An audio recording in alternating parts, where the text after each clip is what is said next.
దేవునికి స్తోత్రం. సామెతల గ్రంథము 2వ అధ్యాయము 6వ వచనమందు ఈ విధంగా ఉన్నది. యెహోవాయే జ్ఞానమిచ్చువాడు, తెలివియు వివేచనయు ఆయన నోటి నుండి వచ్చును. ప్రియమైనటువంటి దేవుని బిడ్డలారా, జ్ఞానం ఎక్కడ ఉందో అక్కడే మనం వెతకాలి.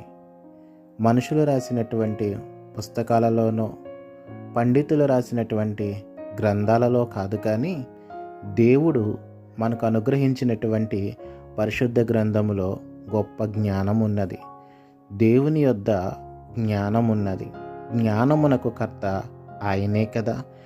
మీలో ఎవనికైనను జ్ఞానము కొదువుగా ఉన్న ఎడల అతడు దేవుణ్ణి అడగవలెను, అప్పుడది అతనికి అనుగ్రహింపబడును. ఆయన ఎవనిని గద్దింపక అందరికిని ధారాళముగా